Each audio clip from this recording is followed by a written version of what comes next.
It's much I experienced when they arrested me, but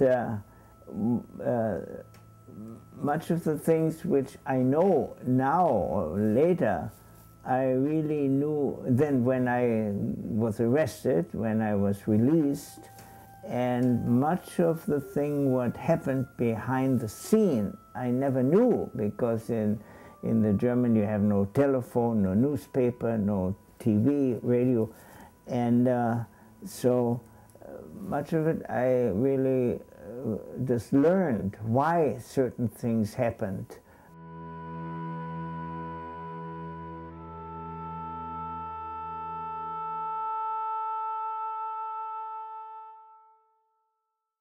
There was an inkling, I had an inkling that something was coming up and that they would arrest. And of course they didn't only arrest Jews, they always arrested, when they did arrest people at some activity, they arrested former socialist members, Catholic members, anybody they had who was against it. And I was from the city, I lived in the city of Breslau. That is now Wrocław, is no longer Germany. That was given to Poland right after World War II. And, but a German refugee in Paris, where it all started, a German refugee in Paris by the name of Greenspan, shot a German consul clerk in Paris. His name was von dem Rath. And this guy was from Breslau. And Hitler asked the French government to deliver, similar like the World War I started when Russia asked the Archbishop to be delivered, to deliver the murder, because he was a German subject, to Germany, for Germany to execute him. The French didn't do it. They said the crime was done in Russia, excuse me, in France, and he has to be judged on French laws. And so Hitler was very mad, and it looked, and the war was always, that was in 1938, at the end of the year, and the war was always, any little thing could upset the balance, you know, for the war. So we were very tense in Breslau. Everybody was tense, especially the Jews, because we saw that the Nazis polished their rifles and their automobiles and got ready. You know, you could kind of feel it almost.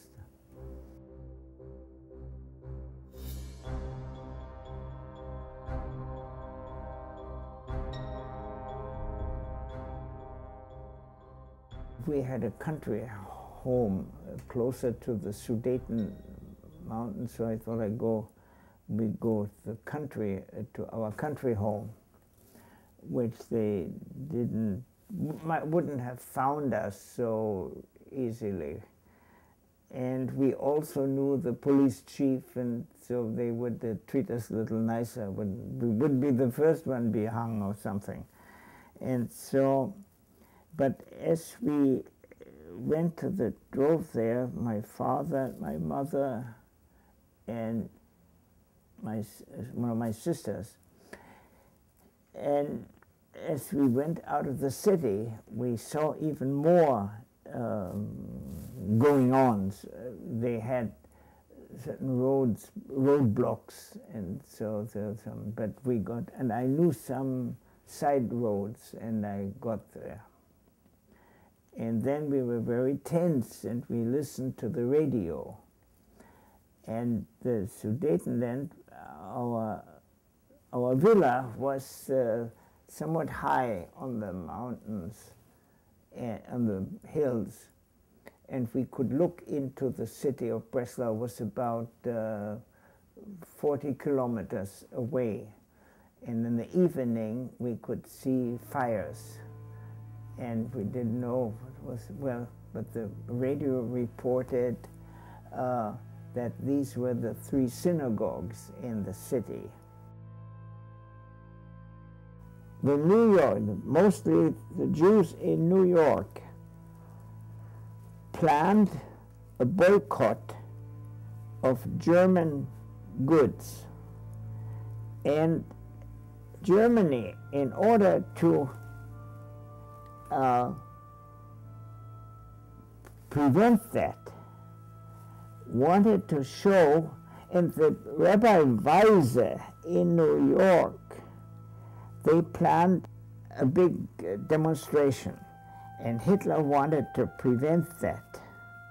So he wanted to show that his party did not do it and isn't really protects the Jews, and that the German population hated the Jews.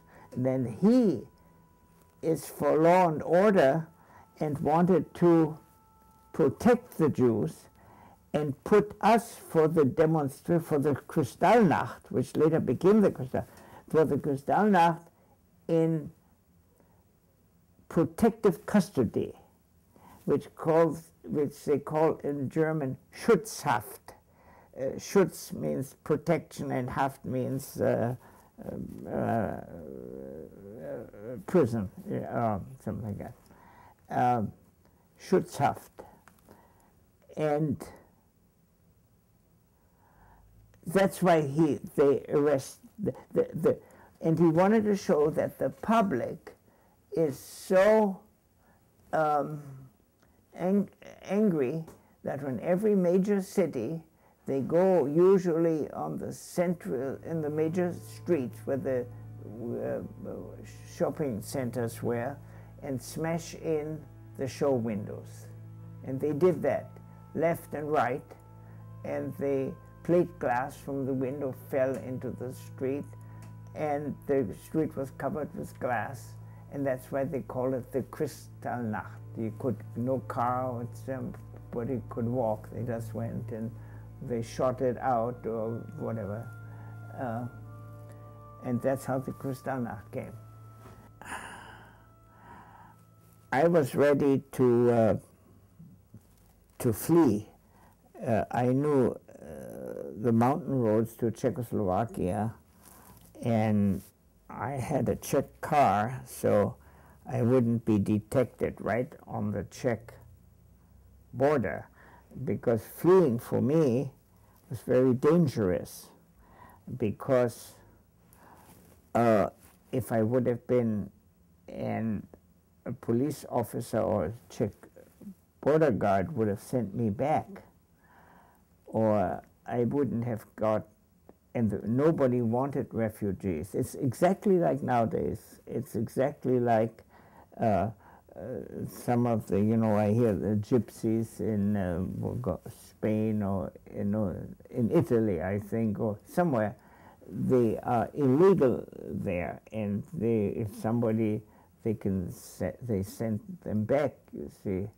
And so, well, they're in the same, I don't think, but the Hitler government, if somebody fled and they sent him back, I didn't know that at the time, but when I was in prison camp, they had a special gallows for these people, and for the returning, to show the people in the camp that if they get out, not to flee.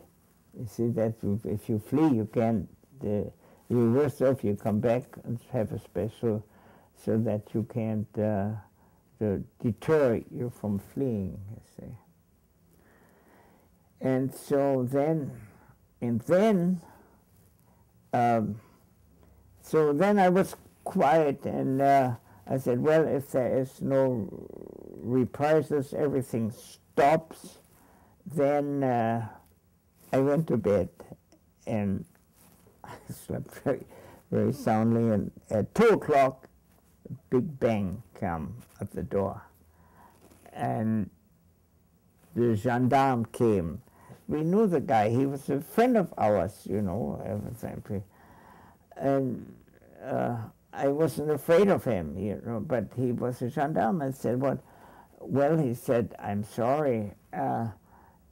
He told my father, I was 20 at the time, and he told my father, he said, I'm not supposed to say it, but he has a murder charge on it. And I heard it when he said it to my father, and I wasn't afraid. I started laughing. I said, they must be out of their mind, you know, murder charge. So I went. So I got into the little, they had a cell at the jail, one room. It was just the upstairs room with 2 beds in it. And they put me in there. The jail hadn't been open for years. He had to take a hammer to hit the bolt. The bolt was rusted. He couldn't put me in the jail because they hadn't been opened for I don't know, 50 years. You know, he hit the thing back with a hammer, and there was a cot, and I lay there, and I wasn't scared at all. You know, 2 hours later, the bolt goes back again, and another guy comes in, also a little bit older than me, and he was the only Jew. I didn't know that he was Jewish, but I asked him, and then I really got scared. Then I said something was up, but I didn't know, you know. But there was no. My mother came the next day, brought me some breakfast, and the gendarme came with a little. I mean, everything's very friendly, you know. I'm just telling you the flavor. It wasn't always the rough style. And then he said he has orders to take us to Breslau, that's the big city, million city, where lots of Nazis were, and to deliver us to the major court, us two. And we went in the taxi, in a rented car, which he had, and then they drove me. Yeah, they drove.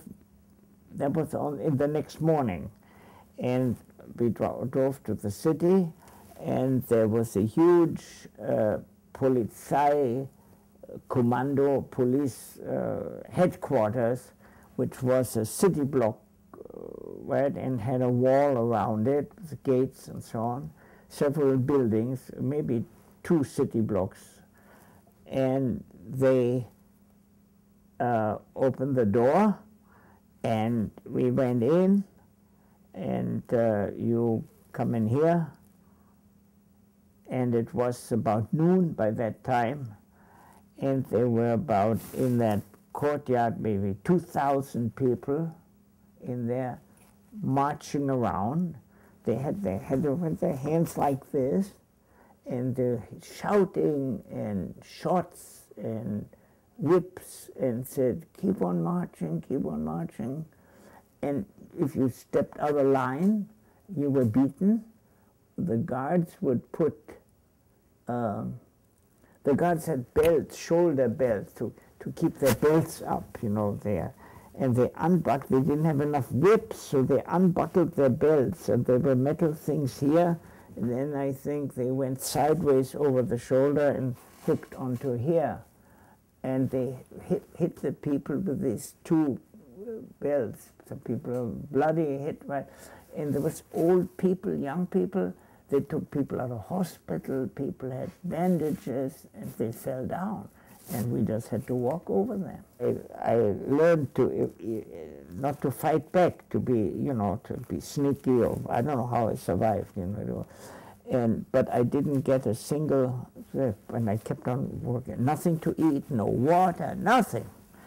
And when it got dark, it was got early dark. It was in November. Yeah, on the 11th of November, then we were said we were put in 5 abreast, marching, somewhat by size, so that it would look normal, you know. And I got fairly at the end of the different troops or squads, whatever they call it. And we were marched out, it was night, and there were people left and right accompanying us with torches and trumpets and all these military equipment and guns, and every once in a while shooting a gun or something to scare us, I don't know. And as soon as we went, we marched and marched, not to the major train station, which was close by, maybe 5 or 6 blocks. We went to the marshalling yard where they for freights, and they had a train standing there, but at that time it wasn't the thing, the French car, the 40 person or 8 horses, you know, these, which they had later on to transport people to prison camps. It was they had a passenger train there, and it was on the middle of the marshalling yard. And I also knew that you couldn't stand, you couldn't stand there and just look, you know, you had to go. And later on in camp, you could never smile or cry. If you cry or smile, you were immediately dead in certain critical moment. You just had to stand like this.